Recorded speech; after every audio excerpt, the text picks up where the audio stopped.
मेरे तमाम देखने और सुनने वालों को मेरा बहुत सारा सलाम और ढेर सारी दुआएं। उम्मीद है कि आप लोग बिल्कुल ठीक ठाक होंगे और मैं भी बिल्कुल ठीक हूँ।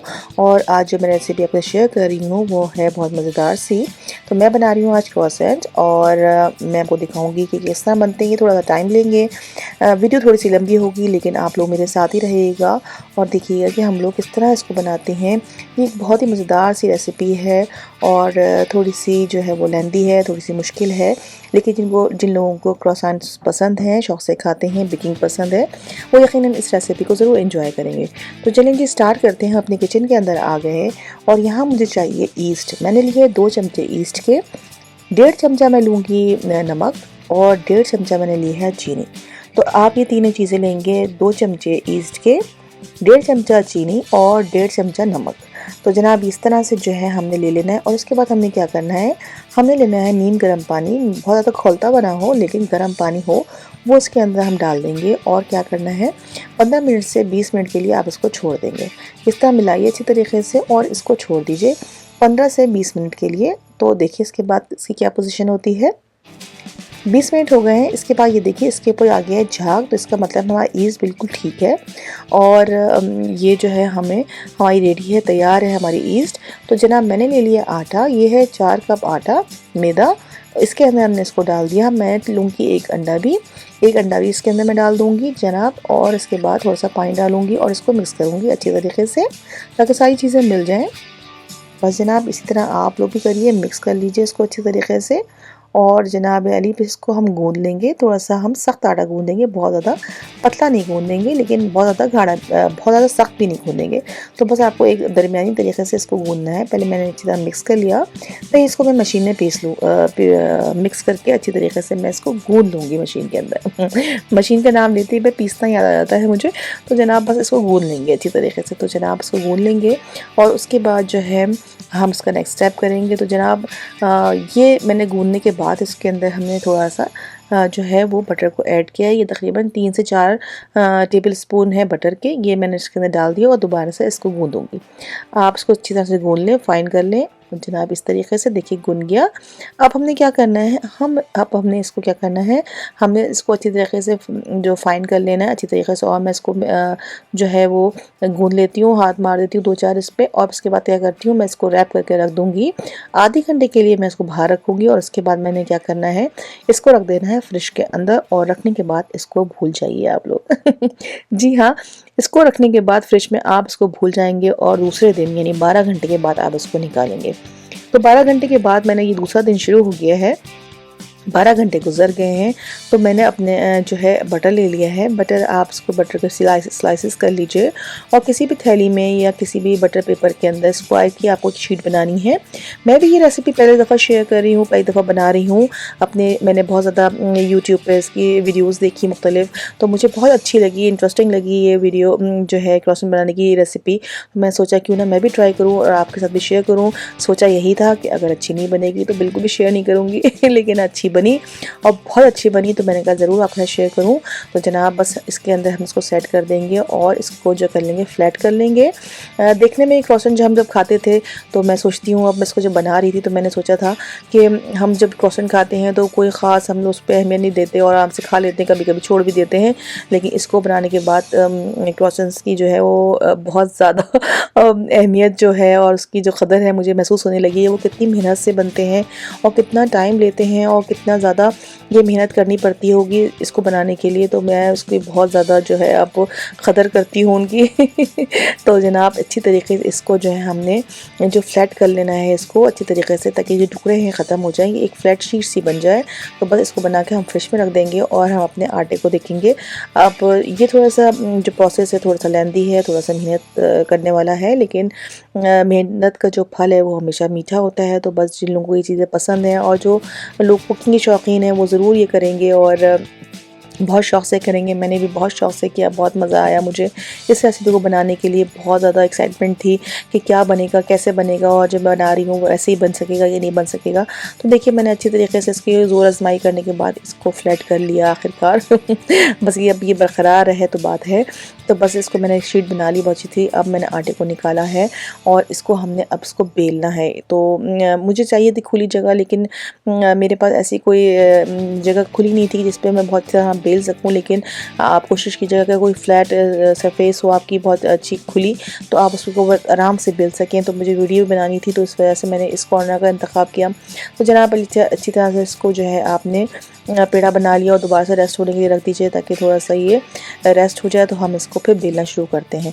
अब इसको हम बेलेंगे और बेल के रोटी सी बना लेंगे बड़ी सी, ताकि उसके ऊपर हम उसके अंदर बटर लगा सकें। बिल्कुल उसी तरीके से जिस तरह हम पेस्ट्री बनाते हैं, तो पेस्ट्री के लिए लेयर्स बनानी होती हैं। तो बस हमने खुश्की डालते जाएंगे और इसको रोल करते जाएंगे। अच्छा से चौड़ी सी रोटी बन जाए इसकी, ताकि इसके अंदर हमने जो है वो लगाना है बटर को। ये तैयार हो जाएगी, थोड़ी सी रोटी बड़ी हो जाए तो हम इसके अंदर जो हमने बटर की शीट बनाई है वो रखेंगे।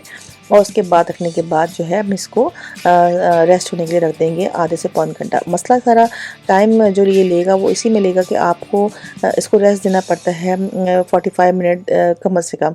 तो इसमें ज़्यादा टाइम लगता है कि हर 45 मिनट के हर इस स्टेप के बाद आप 45 मिनट तक वेट करें और दोबारा से फिर ये स्टेप को आप रिपीट करें।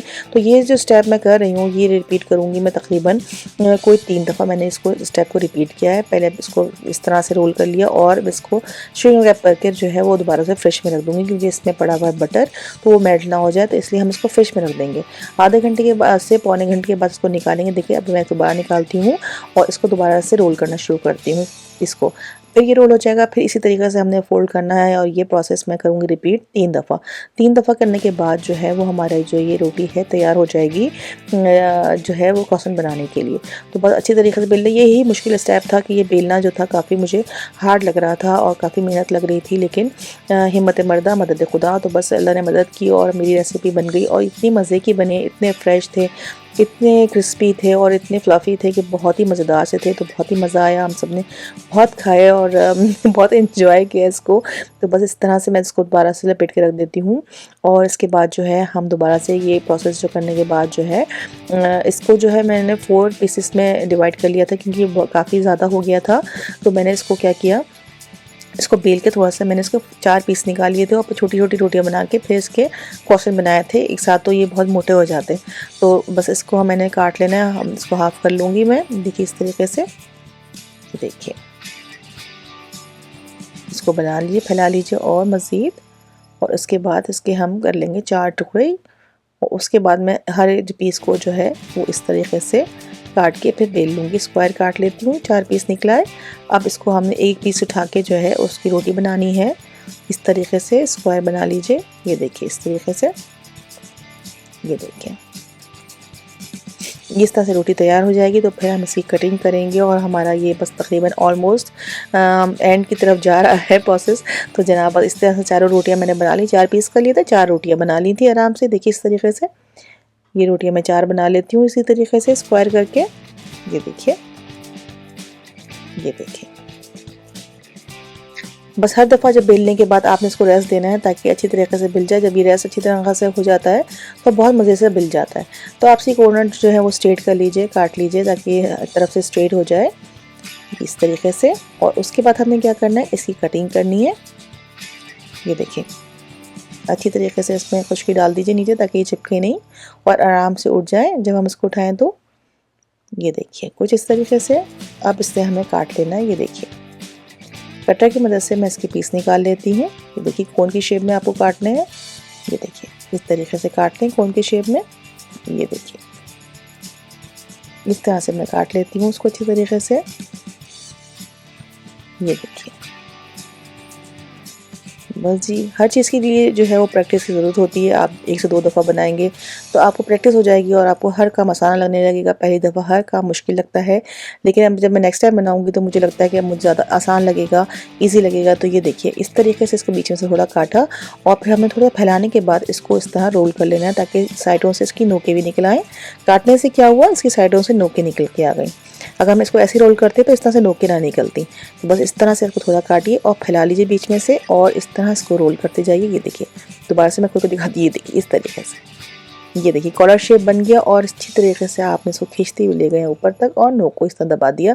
तो ये देखिए कितने क्यूट से हमारे क्रॉसन तैयार हो रहे हैं। उफ मेरे खुदा ये देखिए, और इतनी एक्साइटमेंट हो रही थी इसके बनने के लिए। बस जल्दी से हम ये लास्ट स्टेप्स की तरफ आ गए हैं। तो बस अब नेक्स्ट स्टेप यही है कि इसको हमें बेक करना है। बेक हमें क्या करना है, बेक मैं इसको करूँगी 400 फ़ारेनहाइट के ऊपर तकरीबन 20 मिनट और 25 मिनट तक करूँगी। और ये मैंने इसको रख दिए थे बनाने के बाद आधे घंटे के लिए रेस्ट होने के लिए। जब ये डबल हो गए तो हमने क्या करना है, इसके ऊपर लगा देनी है अंडे की जर्दी और इसके अंदर मैंने थोड़ा सा दूध और घी मिला लिया था, तेल, ताकि थोड़ा शाइनिंग आ जाए हमारे क्रॉसेंट्स के अंदर। तो जी बस इसके साथ आपने कर देना है इसको ग्रीस बहुत अच्छी तरीके से। और जनाब वाली इसको फिर हम बेक कर लेंगे 400 फ़ारेनहाइट के ऊपर 20 से लेकर 25 मिनट के दरमियान ये बेक हो जाएंगे बहुत अच्छी तरीके से। तो बस आपने कहीं नहीं जाना, मेरे साथ ही रहना है। ये जब बेक होकर निकलेंगे तो हम देखेंगे इसके फाइनल लुक के देखने में कैसे लग रहे थे और मैंने इसको कैसे सर्व किया था। तो बस साथ ही रहिए, चलते हैं फाइनल की तरफ।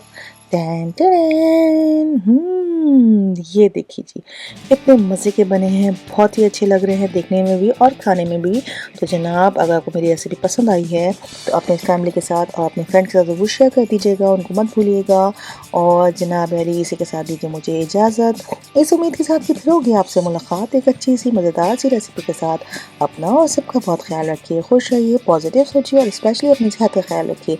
आपने मेरी इस वीडियो को लास्ट तक देखा इसका भी बहुत शुक्रिया। आपने अगर मेरा चैनल सब्सक्राइब नहीं किया तो प्लीज़ इसको सब्सक्राइब भी कर लीजिए और अपनी फीडबैक भी ज़रूर दीजिए। तो जनाब इसी के साथ दीजिए मुझे इजाज़त, चलती हूँ, फिर मिलूँगी, जल्दी मिलूँगी। अल्लाह हाफ़िज़।